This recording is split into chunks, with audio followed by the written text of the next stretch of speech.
The new recruit. Sarah Martinez stepped off the military transport bus at Naval Special Warfare Training Center in California. The Pacific Ocean stretched endlessly before her as she grabbed her duffel bag and joined the line of other trainees. At 24 years old, she had already served 2 tours as a Navy communications specialist, but this was different. This was SEAL training. The morning sun cast long shadows across the compound as Sarah looked around at her fellow trainees. Most were men, all of them looking nervous but determined. She had fought for 2 years just to get permission to attempt the training. The military had only recently opened combat roles to women, and SEAL training remained one of the most exclusive and demanding programs in the world. "Listen up, recruits," bellowed Chief Petty Officer from the front of the group. "You think you know what hard looks like? You haven't seen anything yet. By the time we're done with you, half of you will be gone. The other half will wish they were." Sarah kept her expression neutral. She had heard similar speeches before, but she knew this time would be different. Everything she had worked for led to this moment. Growing up in a military family in Texas, she had always dreamed of serving at the highest level. Her father had been a Green Beret, and her older brother served in the Marines. But Sarah wanted something more challenging, something that would prove she belonged among the elite. As the group was divided into teams for initial processing, Sarah found herself assigned to Team Bravo. The other members eyed her curiously. She was clearly in excellent physical condition, but at 5'6" and 135 pounds, she looked small compared to most of the men around her. "I'm Jake," said a tall, muscular trainee with a slight Southern accent. He extended his hand with a friendly smile. "From Alabama, Navy diver for 3 years before this." "Sarah Martinez," she replied, shaking his hand firmly. "Communications specialist, 2 deployments." Another trainee, shorter but built like a tank, introduced himself as Marine Reconnaissance, 4 years. "This is my second attempt at SEAL training." The third member of their informal group was David Wilson, a quiet young man from Oregon who had served as a Navy corpsman. He seemed more reserved than the others, but Sarah could see intelligence in his eyes. As they moved through the initial medical and psychological evaluations, Sarah noticed how some of the male trainees watched her. Some looked skeptical, others seemed curious, and a few appeared openly hostile. She had expected this reaction and had prepared herself mentally for the challenges ahead. The first week consisted of physical fitness assessments, swimming tests, and basic orientation. Sarah excelled in most areas, particularly in the water. Her smaller size actually worked to her advantage during long-distance swimming, where technique and endurance mattered more than raw power. During evening study sessions, the 4 trainees often found themselves grouped together. They studied dive tables, learned about weapons systems, and memorized emergency procedures. Sarah quickly proved she could hold her own academically, often helping the others understand complex technical concepts. "You know," Jake said one evening as they reviewed navigation techniques, "I wasn't sure what to expect when I heard there might be women in our class. But you're pretty solid, Martinez." Sarah appreciated the compliment but remained focused on her studies. She knew that every mistake would be, every success scrutinized. The instructors were watching her closely, waiting to see if she would crack under the pressure. The real test began in week 2 with the start of physical conditioning. The days started at 5 a.m. with ocean swims in cold water, followed by runs on the beach carrying heavy logs. Then came obstacle courses, weight training, and combat simulations. The pace was relentless, and trainees began dropping out almost immediately. Sarah's military experience helped her adapt to the harsh routine, but she could feel the constant evaluation from instructors and fellow trainees. During one particularly brutal beach workout, she noticed 3 trainees from another team watching her struggle with a heavy log carry. She could see doubt in their eyes, and she knew they were questioning whether she belonged there. That night, as Sarah lay in her bunk reviewing the day's performance, she thought about her father's words before she left for training. "It's not about being the strongest or the fastest. It's about being the one who never quits, no matter what they throw at you." She closed her eyes, knowing that the hardest tests were still ahead. What she didn't know was that her true identity would soon create a situation that would change everything for everyone around her, the test of endurance. Week 4 brought Hell Week, the most infamous part of SEAL training. 5 days and nights of constant physical and mental challenges designed to break down anyone who didn't have the absolute determination to succeed. Sarah had heard stories about Hell Week for years, but experiencing it was something entirely different. The week began on Sunday evening with what instructors called breakout. Trainees were awakened by explosions, sirens, and instructors screaming orders. In the chaos and confusion, they had to quickly dress and report for their first evolution. Sarah moved with practiced efficiency, her years of military training serving her well. The first night involved boat crews racing through obstacle courses while carrying heavy rubber boats over their heads. Sarah's crew, which included Jake and David, struggled initially with coordination. The boat weighed over 200 pounds, and carrying it required perfect teamwork and communication. "We need to move as one," Sarah shouted over the noise during a brief rest. "Jake, you set the pace, and David, watch his feet. I'll call out obstacles ahead." Her organizational skills helped the crew improve their times, but the instructors weren't interested in making things easy. As soon as one evolution ended, another began. Log PT, surf torture, mud runs, and endless ocean swims filled the next 48 hours. By Tuesday morning, Sarah was running on pure determination. Her body ached in places she didn't know existed, and she had been awake for over 60 hours. During a particularly brutal surf torture session, where trainees had to lie in the freezing Pacific Ocean while waves crashed over them, she noticed several people in her class beginning to break down mentally. "I can't do this anymore," gasped one trainee as he struggled to his feet after the evolution ended. Sarah watched as he walked over to the bell that trainees rang to quit the program. 3 times meant you were out forever. The sound echoed across the training area, and Sarah saw the relief and shame mixed in the young man's face as he was escorted away. The instructors used these moments to apply more psychological pressure. "That's right, quit while you can," shouted Instructor Chief Williams. "This is only going to get harder. Who else wants to ring the bell and go home to mommy?" Sarah forced herself to stand despite the exhaustion. She caught the eye of Instructor Williams, who had been particularly tough on her since training began. He seemed to be waiting for her to break, to prove that women didn't belong in special operations. Wednesday brought the dreaded around-the-world paddle, where boat crews had to navigate their rubber boats around the entire island in rough seas. Sarah's crew had found their rhythm by now, working together efficiently despite their exhaustion. The ocean was particularly rough that day, with 6-foot swells making navigation treacherous. Halfway through the paddle, their boat was swamped by a large wave. As they worked to bail out the water and get back on course, Sarah noticed that David was struggling badly. His lips were blue from cold, and his movements were becoming uncoordinated. "David's got hypothermia," Sarah called out to Jake, who was serving as boat crew leader. Without hesitation, Sarah moved to the center of the boat and began sharing her body heat with David while still paddling. Her medical training from the Navy had taught her to recognize the early signs of serious cold exposure. "We need to get him warm and keep him moving," she told the crew. "But we can't quit this evolution or we're all out." The crew managed to complete the paddle while keeping David alert and moving. When they reached shore, Sarah immediately got him to the medical station while the others handled the boat. The medics confirmed her diagnosis and treated David for mild hypothermia. "Good catch, Martinez," said one of the instructors who had witnessed the incident. "That kind of situational awareness could save lives in the field." Thursday night brought the infamous Steel Pier evolution, where exhausted trainees had to complete complex tasks on a cold metal pier while instructors tried to confuse and disorient them. Sarah's ability to stay focused under pressure served her well during this challenge. As trainees around her struggled with simple tasks due to sleep deprivation and exhaustion, Sarah methodically worked through each requirement. Tie knots, disassemble weapons, solve problems, all while instructors screamed contradictory orders and tried to break their concentration. "Martinez," shouted Chief, "you think you're special because you can tie a bowline. Let's see how you handle this." He handed her a complex mechanical puzzle that required steady hands and clear thinking. Sarah examined the device carefully, ignoring the chaos around her, and systematically worked through the solution. When she finished, nodded with grudging respect.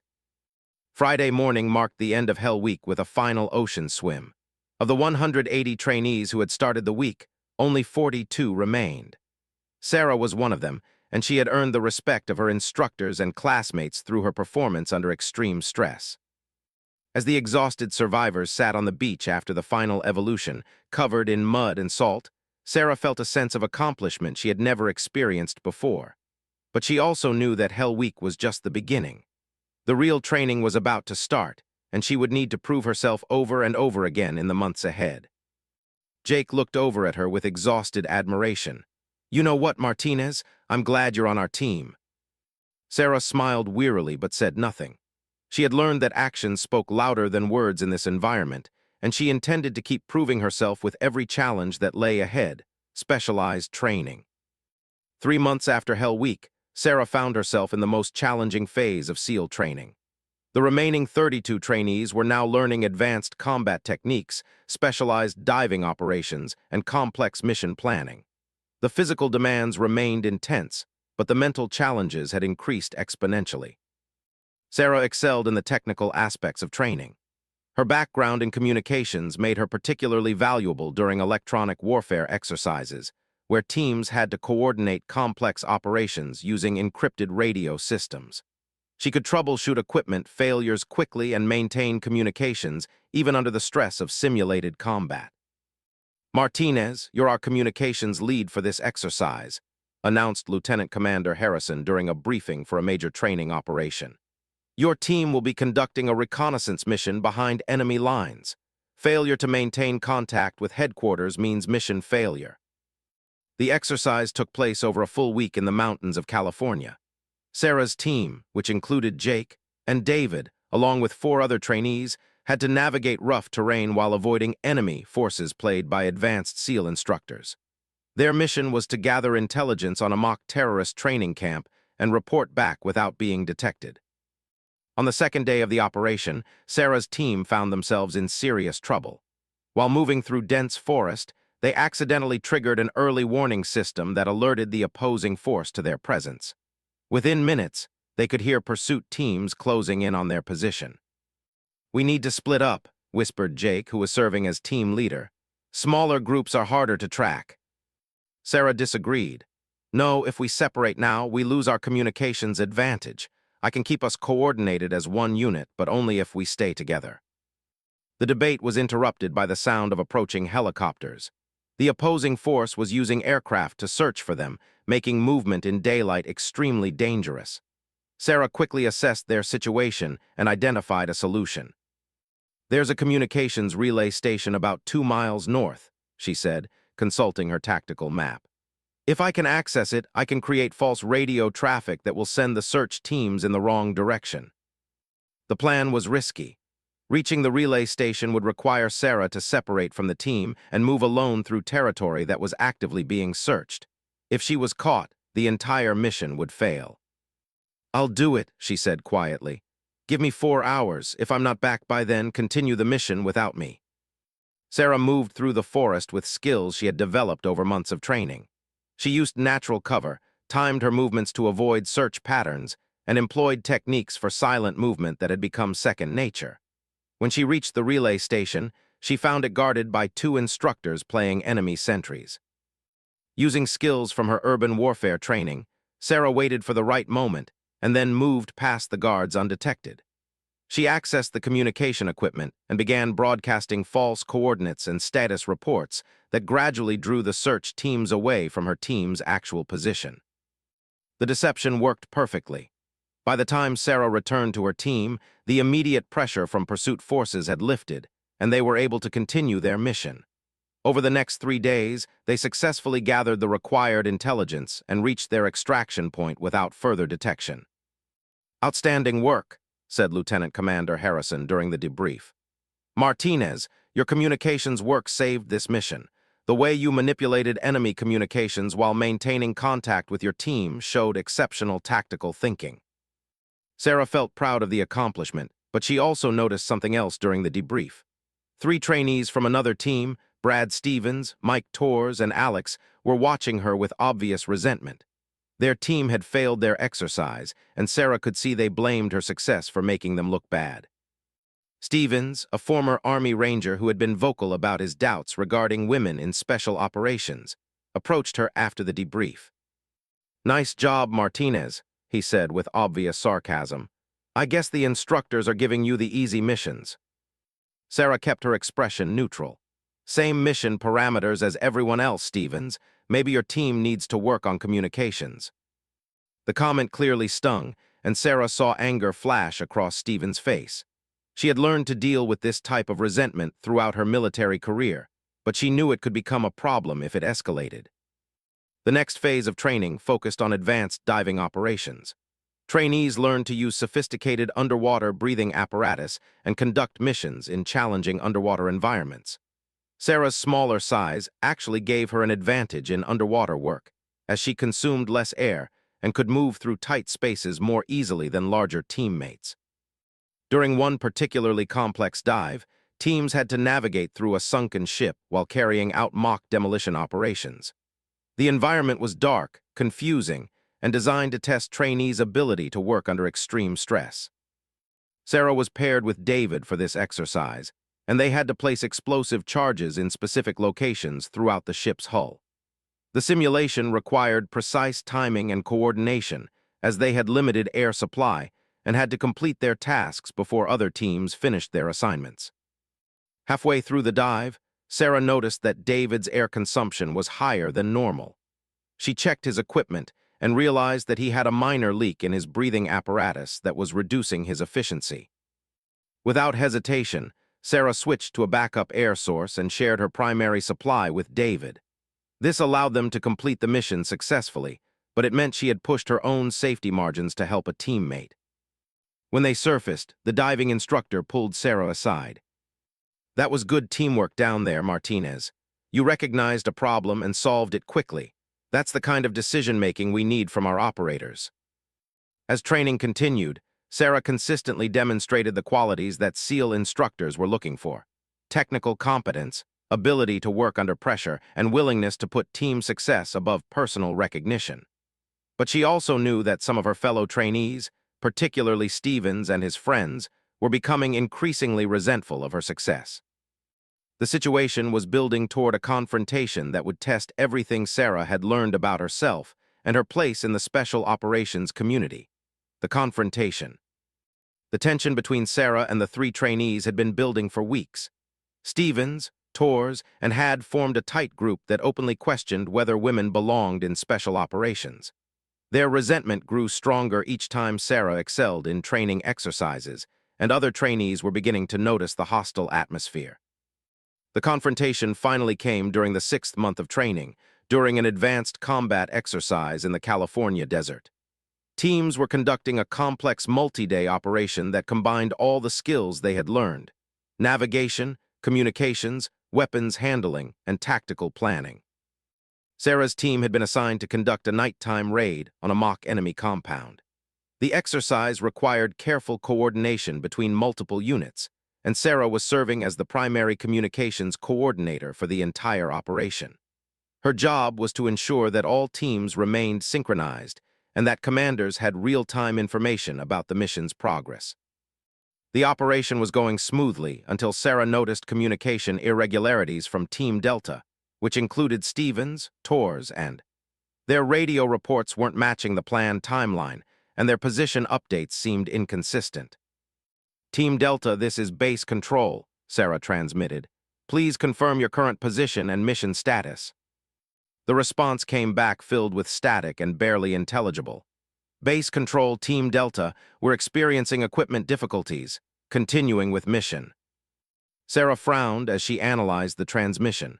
Her technical expertise told her that the static was artificial, created by deliberately interfering with the radio frequency. Someone was trying to mask their actual communications. She made the decision to switch to a backup frequency that only she and the exercise controllers knew about. What she heard confirmed her suspicions. Stevens' team was conducting unauthorized actions that could compromise the entire operation. "They're trying to sabotage the exercise," Sarah told Lieutenant Commander Harrison when she reported the situation. "Team Delta is intentionally creating communication interference and deviating from their assigned mission parameters." Harrison's expression grew serious. "Are you certain about this, Martinez?" "Yes, sir. I can provide you with recordings of their actual transmissions. They're trying to make it look like communications failures are affecting the mission." The exercise was immediately halted, and all teams were recalled for an emergency debrief. During the investigation that followed, the truth came out. Stevens, Torres, and had conspired to create situations that would make Sarah look incompetent as communications coordinator. Their plan had been to cause communication failures and then blame Sarah's technical abilities, hoping to undermine her standing with the instructors. When confronted with the evidence, Stevens finally admitted to the scheme. "This whole program is a joke," he said angrily during the disciplinary hearing. "We're lowering standards just to prove a political point. Women don't belong in special operations, and everyone knows it." Lieutenant Commander Harrison's response was swift and decisive. "Stevens, Torres, and you are immediately dismissed from this training program. Your actions demonstrated a complete lack of integrity and team loyalty. These are fundamental requirements for special operations personnel." The three men were escorted from the training facility that same day, their SEAL dreams ended by their own prejudice and poor judgment. The incident sent a clear message to the remaining trainees about the consequences of undermining team unity. After the three men left, Sarah found herself dealing with mixed reactions from her fellow trainees. Some, like Jake and David, were supportive and praised her for handling the situation professionally. Others seemed uncomfortable with the controversy and kept their distance. "That took guts," Jake told her privately after the incident. "Those guys were trying to destroy your career, and you could have handled it a lot differently." Sarah appreciated the support, but she was troubled by the broader implications of what had happened. She had always known that breaking barriers would be difficult, but the deliberate sabotage attempt showed her how deep the resistance could run. During the following weeks, training continued with increased intensity. The remaining trainees were now in the final phases of the program, learning advanced tactics and preparing for their graduation exercises. Sarah threw herself into the work, determined to prove that she belonged not just as a woman in special operations, but as a qualified operator regardless of gender. Her performance during the final exercises was exceptional. She led a team during a complex hostage rescue simulation, demonstrating skills in tactical planning, leadership under pressure, and precise execution of dangerous operations. The exercise involved multiple variables and required split-second decision-making that could mean the difference between mission success and catastrophic failure. When Sarah's team successfully completed their mission with 0 casualties and all objectives achieved, even the most skeptical instructors had to acknowledge her capabilities. Chief, who had been one of her toughest critics early in training, pulled her aside after the exercise. "Martinez, I'll be honest with you," he said. "When you first showed up here, I didn't think you had what it takes. I was wrong. You've proven yourself to be one of the most competent trainees in this class." As graduation approached, Sarah reflected on the journey that had brought her to this point. She had faced physical challenges that pushed her to her absolute limits, overcome technical obstacles that required all of her skills and knowledge, and dealt with personal attacks that tested her emotional resilience. The confrontation with Stevens and his allies had been difficult, but it had also been necessary. It forced the entire training program to confront the reality that success in special operations required absolute trust and cooperation among team members. Personal prejudices and hidden agendas had no place in life-or-death situations where operators depended on each other for survival. Now, as she prepared for the final phase of her training, Sarah knew that her real challenges were just beginning. Earning her SEAL Trident would be only the first step in a career that would require her to prove herself over and over again in real-world operations, where the stakes would be much higher than any training exercise. The revelation. 8 months after beginning SEAL training, Sarah stood with the 17 other survivors of her class during the graduation ceremony. The ceremony was held on the beach where they had endured Hell Week, and family members had traveled from across the country to witness this achievement. Sarah's parents sat in the front row, her father wearing his dress uniform with his green beret clearly visible. Her mother had tears in her eyes as she watched her daughter receive the SEAL Trident, the symbol that represented completion of one of the world's most demanding military training programs. "Ladies and," announced Admiral Williams, who had flown in specifically for this ceremony, "these 18 sailors have completed the most challenging training program in the United States military. They have proven themselves capable of operating in the most dangerous and demanding environments on Earth." As Sarah received her trident, Admiral Williams paused and looked directly at her. Petty Officer Martinez, your performance throughout this training has been exemplary. You have demonstrated not only the technical skills required for special operations, but also the leadership and integrity that define the SEAL community. After the ceremony, as families gathered for celebration, Sarah was approached by a man in civilian clothes who had been sitting quietly in the back during the graduation. Petty Officer Martinez, I'm Captain James Mitchell from Naval Special Warfare Command, he said. I've been following your progress through training, and I have something important to discuss with you. Captain Mitchell led Sarah to a private area away from the celebration. His expression was serious, and Sarah could tell that whatever he was about to share was significant.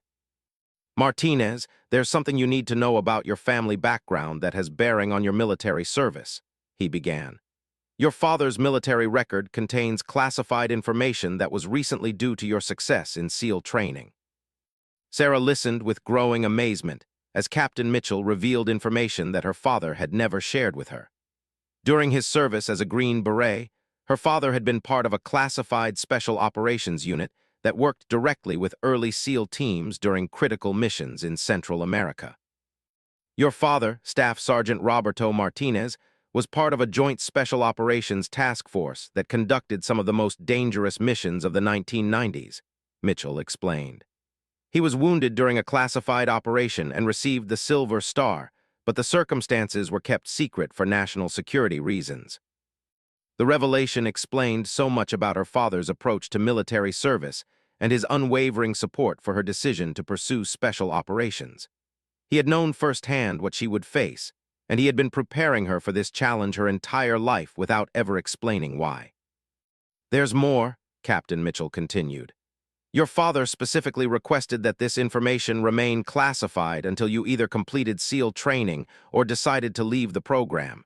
He wanted you to earn your place based on your own merit, not because of family connections. Sarah felt a mixture of pride and amazement. Her father had not only served at the highest levels of special operations, but he had also ensured that her own achievements would be entirely her own. Captain Mitchell then shared the most significant revelation of all. Martinez, there's a reason I'm telling you this now. Naval Special Warfare Command is forming a new joint task force for classified operations in the Pacific Theater. Because of your technical expertise, your proven performance under pressure, and your family background, you're being considered for immediate assignment to this unit. The opportunity was extraordinary. Most new SEAL graduates spent months or even years in regular SEAL teams before being considered for specialized assignments. To be offered a position in a classified task force immediately after graduation was almost unprecedented. The unit will be working with international allies on sensitive operations that require the highest level of technical and operational expertise, Mitchell explained.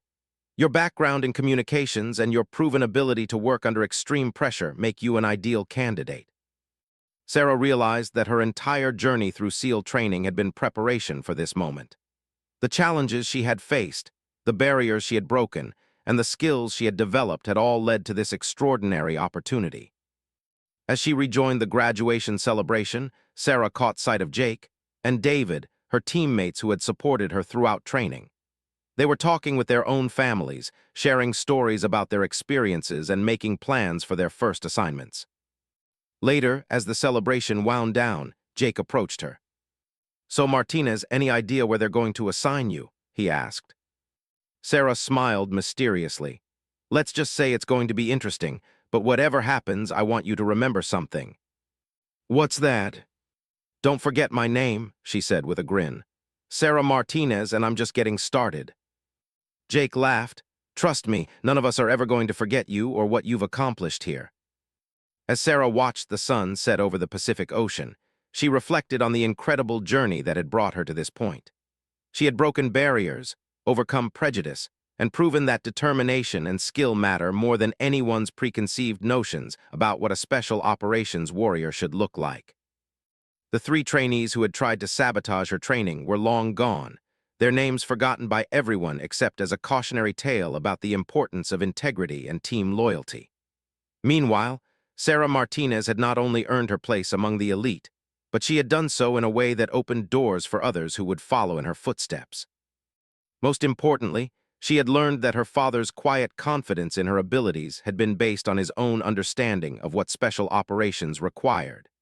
The legacy of service and sacrifice that ran through her family had prepared her for challenges she was only beginning to understand. As she prepared for her new assignment, Sarah knew that her real story was just beginning. The training had been the foundation, but the missions ahead would define her legacy in the special operations community and prove that breaking barriers was about more than personal achievement. It was about expanding possibilities for everyone who shared the same commitment to excellence and service.